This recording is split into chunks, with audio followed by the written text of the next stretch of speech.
kedua. Nah, jadi saya akan melakukan tindakan needle dekompresi.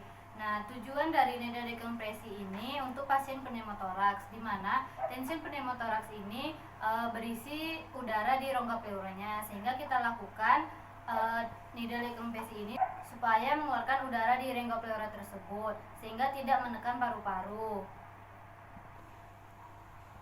Baiklah, berikut alat dan bahannya.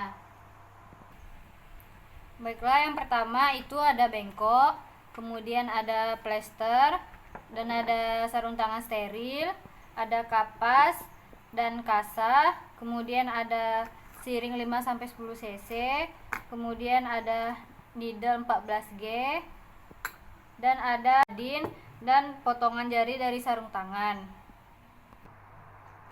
Baiklah, sebelum kita melakukan tindakan, yang pertama kita kaji pasien.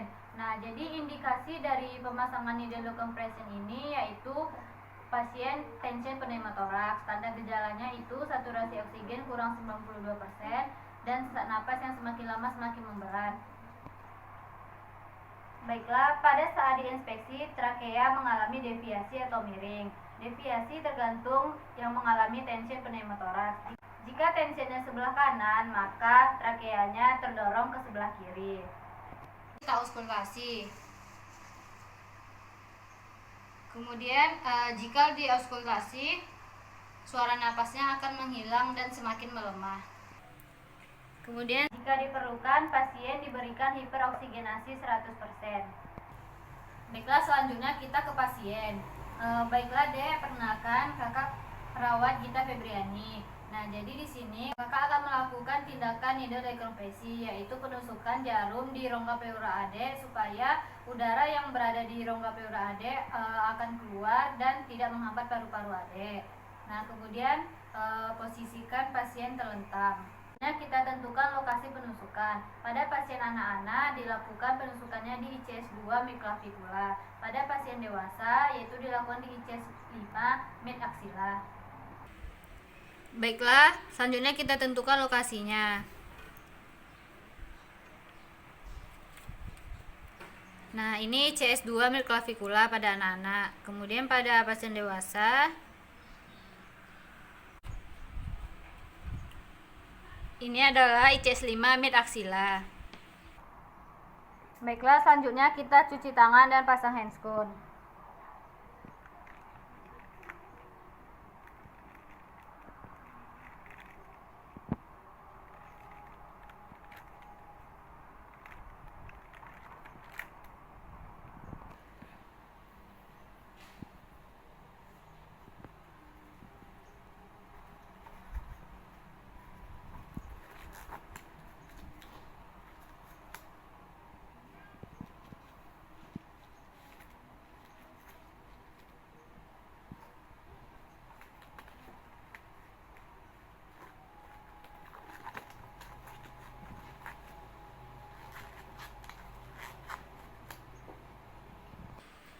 Baiklah, selanjutnya kita akan melakukan teknik aseptik, yaitu menggunakan kapas yang sudah berisi betadine.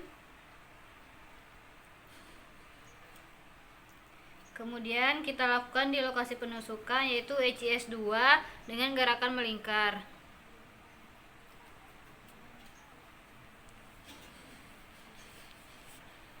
Selanjutnya kita akan melakukan penusukan needle-nya.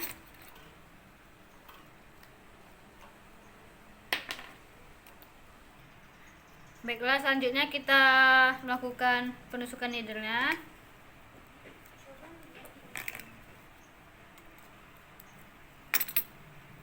Langsung kita lakukan penusukan di ICS 2 dengan gerakan dengan posisi lurus. Kemudian selanjutnya pada saat kita sudah menusuk, pada di rongga pleuranya terdengar suara seperti mendesis, dan kita hubungkan menggunakan speed. Boleh diisi dengan NaCl atau tidak. Nah, jika speednya tidak berisi NaCl, maka otomatis speednya terdorong ke atas. Kemudian jika berisi NaCl, maka nanti terdapat gelembung udara di spet tersebut. Kemudian kita lepaskan siringnya. Setelah itu kita pasang potongan jari dari handscone yang sudah dilobangi. Kemudian kita plester.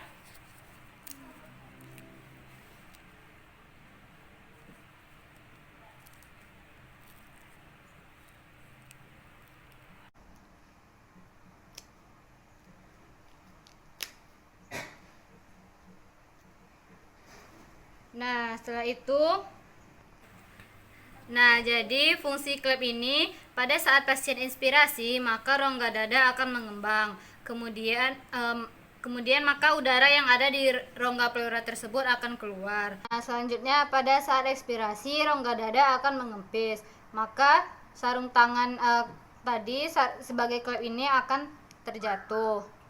Kemudian sehingga udara bisa keluar dari rongga pleura dan udara dari luar tidak akan masuk lagi ke rongga pleura. Selanjutnya kita tutup menggunakan kasa dan plester.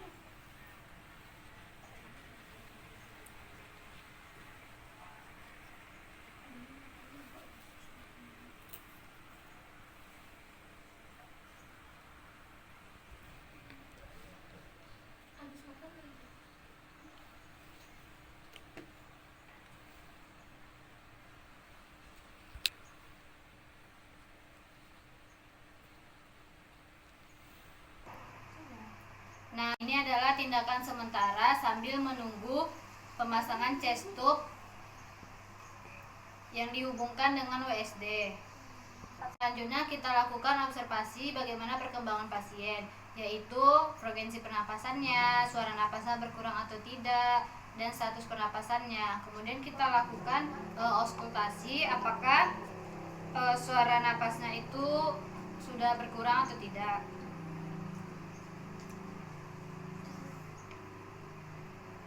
Sebelah kiri dan sebelah kanannya.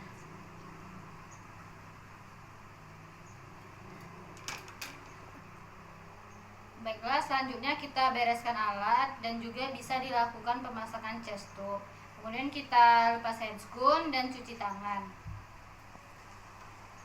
Setelah kita lakukan dokumentasi, pada hari Minggu 21 Juni 2020 telah dilakukan pemasangan needle dekompresi. Kemudian hasilnya pasien sudah merasa nyaman dan gelombang udaranya di rongga pleura tidak ada lagi. Hasilnya yaitu pasien sudah merasa nyaman dan sesak napasnya sudah berkurang. Kemudian tanda tangan perawat Gita Febriani. Selanjutnya kita akan melakukan tindakan occlusive dressing. Tujuan ini yaitu pada pasien yang mengalami luka terbuka pada dada.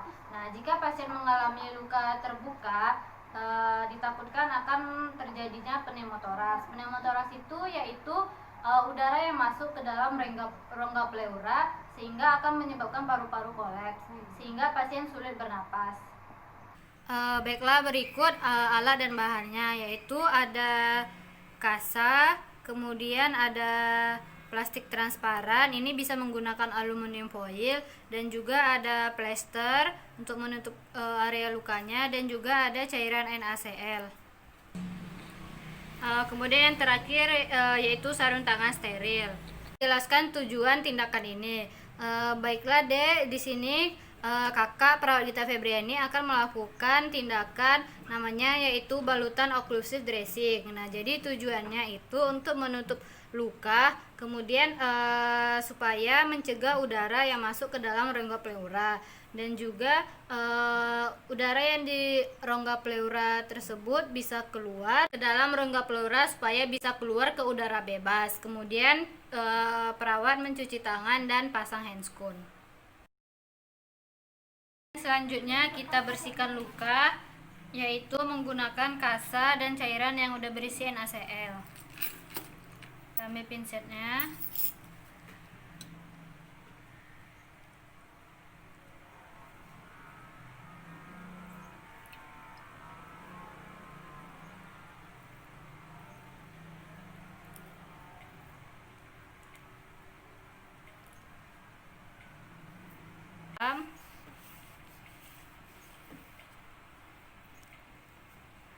Kemudian kita pasang kasa.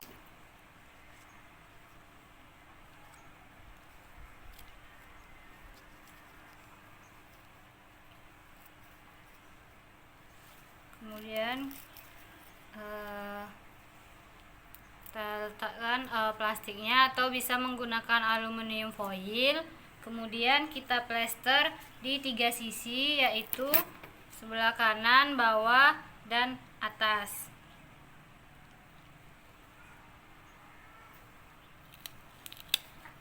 Kemudian kita berikan plester di arah atas, bawah, dan sebelah kiri. Kemudian sebelah kanan biarkan terbuka.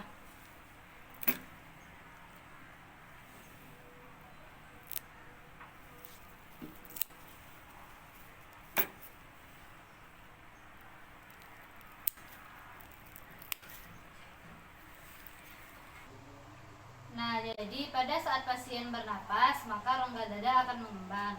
Nah, kemudian udara bisa keluar, terdorong ke kiri ke posisi yang sudah direkatkan. Kemudian pada saat ekspirasi, udara tidak akan bisa masuk karena tertutup plastik.